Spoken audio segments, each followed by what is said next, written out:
നമ്മൾ എപ്പോഴും നാസ നടത്തിയ ഒരു പരീക്ഷണം അല്ലെങ്കിൽ അമേരിക്കയിൽ നിന്ന് പോയ ബഹിരാകാശ യാത്രികർ അല്ലെങ്കിൽ ഗവേഷകർ എന്നതിലപ്പുറം നമ്മുടെ ലോകത്തിനൊന്നാകെ നൽകുന്ന സംഭാവനകൾ ഏറെയാണ് ഈ ഓരോ യാത്രയിലും.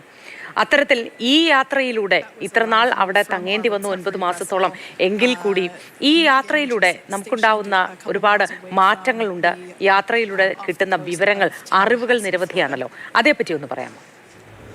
തീർച്ചയായിട്ടും ബഹിരാകാശത്തെ ഓരോ പരീക്ഷണവും ഒത്തിരി അറിവുകളും പുതിയ പുതിയ കാൽവയ്പ്പുകളിലേക്കുള്ള മനുഷ്യരുടെ ഒരു യാത്രകളെയൊക്കെ സഹായിക്കുന്ന ഒരു രീതിയിലാണ് എപ്പോഴും ഉണ്ടാകാറുള്ളത്. മാത്രമല്ല, പൊതുവിൽ നമ്മുടെ സമൂഹത്തിന് ബഹിരാകാശ പര്യവേക്ഷണങ്ങളിലും ബഹിരാകാശ യാത്രകളിലും അല്ലെങ്കിൽ ബഹിരാകാശത്ത് നടക്കുന്ന എന്ത് സംഭവങ്ങളിലും പൊതുവെ ഒരു കൗതുകവുമുണ്ട്. അപ്പം അതുകൊണ്ട് തന്നെയാണ് ഇത്തരം യാത്രകൾക്ക് നല്ല പ്രാധാന്യം കിട്ടുന്നത്. നമുക്കറിയാമല്ലോ, പണ്ട് കാലം തൊട്ടേ നോക്കുകയാണെങ്കിൽ മനുഷ്യൻ ആകാശത്തും ആകാശത്തേക്കുള്ള യാത്രകളൊക്കെ വളരെ കൗതുകത്തോടെ കൊണ്ടിരുന്ന ഒരു ചരിത്രം മനുഷ്യനുണ്ട്. നമ്മുടെ ശാസ്ത്രത്തിൻ്റെ ചരിത്രം തന്നെ ആകാശത്ത് നോക്കി തുടങ്ങിയതാണ് എന്നാണ് നമ്മൾ വിചാരിക്കുന്നത്. അപ്പോൾ ആ രീതിയിൽ ഇപ്പോൾ 9 മാസത്തോളം സുനിത വില്യംസ് അവിടെ കഴിയുന്നു.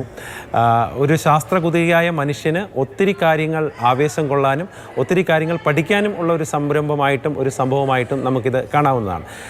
2 രീതിയിൽ ഇതിനെ കാണാം. ഒന്ന്, ശാസ്ത്രത്തിലെ അല്ലെങ്കിൽ ബഹിരാകാശ യാത്രകൾ റിസ്ക് ഉള്ളതാണ് എന്നുള്ള ഒരു ബോധ്യം മാനവരാശിക്ക് അല്ലെങ്കിൽ ഇപ്പോഴുള്ള നമ്മുടെ സമൂഹത്തിന് നൽകാൻ ഇതിന് കഴിഞ്ഞിട്ടുണ്ട്. നമ്മൾ അങ്ങോട്ട് വളരെ കൃത്യമായിട്ട് പോവുകയും എന്നാൽ ഒരു പേടകം, സ്റ്റാർ ലൈനർ പേടകത്തിൽ ഒരു ചെറിയ തകരാറുണ്ടാവുകയും ചെയ്തു കഴിഞ്ഞാൽ ഇത് അത്ര എളുപ്പമുള്ള സാധനമല്ല, പെട്ടെന്ന് തിരിച്ചു വരാനുള്ള സാധ്യതകളൊക്കെ കുറവാണ് എന്നുള്ള ഒരു ബോധ്യം മനുഷ്യന് ഉണ്ടാക്കാൻ ഈ ഒരു യാത്രയ്ക്കും ഈ ഒരു സംഭവത്തിനും കഴിഞ്ഞിട്ടുണ്ട്. രണ്ടാമത്, അങ്ങനെ ഒരു സംഭവം ഉണ്ടെങ്കിൽ പോലും ശാസ്ത്രം അതിൻ്റെ എല്ലാ കഴിവുകളും ഉപയോഗിച്ചിട്ട് എല്ലാ സാധ്യതകളും ഉപയോഗിച്ച് അത് പരിഹരിക്കാനും ശേഷിയുള്ളതാണ് എന്നുള്ള ഒരു സന്ദേശവും ഇത് നൽകുന്നുണ്ട്. നമുക്കറിയാം, നമ്മൾ ഈ ബഹിരാകാശ യാത്രകളെക്കുറിച്ച് പറയുമ്പോൾ പലപ്പോഴും ആളുകൾ ചോദിക്കാറുണ്ട്, എന്തിനാണ് ഇത്രയും പൈസയൊക്കെ മുടക്കി ബഹിരാകാശത്ത് പോകുന്നത്, വെറുതെ ഒരു കൗതുകത്തിനാണോ നമ്മൾ ഈ പോകുന്നതെന്നൊക്കെ ചോദിക്കാറുണ്ട്. പലപ്പോഴും ബഹിരാകാശ പഠനം മുന്നോട്ട് കൊണ്ടുപോകുന്ന ഞങ്ങളെപ്പോലുള്ളവരൊക്കെ നേരിടുന്ന ഒരു വെല്ലുവിളിയുള്ളൊരു ചോദ്യമാണത്. പക്ഷെ നമ്മളിതിനെ ആലോചിക്കുകയാണെങ്കിൽ ബഹിരാകാശ യാത്രകളിൽ നിന്ന് കിട്ടുന്ന ഒത്തിരി അറിവുകളാണ് പിന്നീട് നമുക്ക് മുതൽക്കൂട്ടായി മാറുക. ഒരു ഉദാഹരണം പറയുകയാണെങ്കിൽ 1970 കാലഘട്ടത്തിൽ സാറ്റലൈറ്റുകളൊക്കെ വിക്ഷേപിച്ചപ്പോഴും ആളുകൾ ഇതേ ചോദ്യം ചോദിച്ചിരുന്നു, എന്തിനാണ് ഇത്രയും പൈസ മുടക്കി നമ്മൾ പോകുന്നത്. എന്നാൽ ഇപ്പോൾ ഈ വാർത്താ പ്രക്ഷേപണം പോലും നമ്മുടെ സാറ്റലൈറ്റുകളുടെ സഹായത്തിനില്ലാതെ നമുക്ക് നടത്താൻ പറ്റാത്ത സാഹചര്യമാണുള്ളത്. ഭൂമിയിലെ എന്ത് ആക്ടിവിറ്റിയിലും നമുക്കിപ്പോൾ സാറ്റലൈറ്റുകളുടെ സേവനം വേണം. അപ്പോൾ അത്തരം ഒരു സാഹചര്യത്തിലാണ് ഈ പരീക്ഷണങ്ങളെ നമ്മൾ നോക്കിക്കാണേണ്ടത്. അവിടെ ഇപ്പോൾ ഈ ബഹിരാകാശ പേടകം, ഇൻ്റർനാഷണൽ സ്പേസ് സ്റ്റേഷൻ 2000 മുതൽ അവിടെ കൃത്യമായി പ്രവർത്തിച്ചു കൊണ്ടിരിക്കുന്ന ഒരു സംവിധാനമാണ്. ഏകദേശം 22 രാജ്യങ്ങളിൽ നിന്നായിട്ട് 280ഓളം ആളുകൾ അവിടെ പോയി തിരിച്ചു വന്നിട്ടുണ്ടെന്നൊക്കെ ആലോചിക്കുമ്പോഴാണ് അതിൻ്റെ ഒരു ആവേശം എന്തുമാത്രം ഉണ്ടെന്ന് നമ്മൾ മനസ്സിലാക്കേണ്ടത്.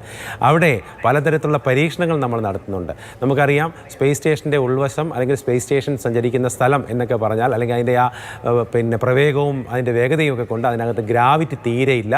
അതായത് അവിടെ ഭൂഗുരുത്വാകർഷണമില്ല, ഭൂമിയുടെ ആകർഷണം ഫീൽ ചെയ്യുന്നില്ല. ആളുകളിങ്ങനെ പറന്ന് നടക്കുന്ന പിക്ചറുകളൊക്കെ വീഡിയോ ഒക്കെ നമ്മൾ കണ്ടു കാണും.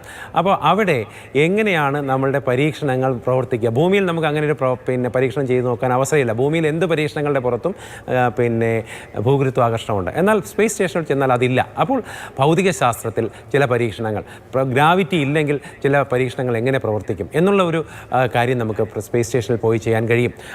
അത് കൂടാതെ എങ്ങനെയാണ് ബയോളജിക്കൽ റെസ്പോൺസ്, അതായത് ജീവശാസ്ത്രപരമായിട്ട് ചെടികളും മറ്റു കാര്യങ്ങളും ബാക്ടീരിയകളും ഒക്കെ ഈ ഗ്രാവിറ്റി ഇല്ലാത്ത അവസ്ഥയിൽ എങ്ങനെയാണ് വളരുന്നത്, അത് വളരെ പ്രാധാന്യമുള്ളൊരു കാര്യമാണ്. ഈ കഴിഞ്ഞ ഇൻ്റർനാഷണൽ സ്പേസ് സ്റ്റേഷൻ്റെ ആനുകാലികമായ കാര്യങ്ങൾ നമ്മൾ നോക്കുകയാണെങ്കിൽ അവിടെ വെജിറ്റബിളും ചീര പോലെയുള്ള ഭക്ഷണ പദാർത്ഥങ്ങളും ഒക്കെ വളർത്തുന്ന രീതിയിലേക്ക് വരെ അവർ പരീക്ഷണങ്ങളെ കൊണ്ടുപോയി കഴിഞ്ഞു.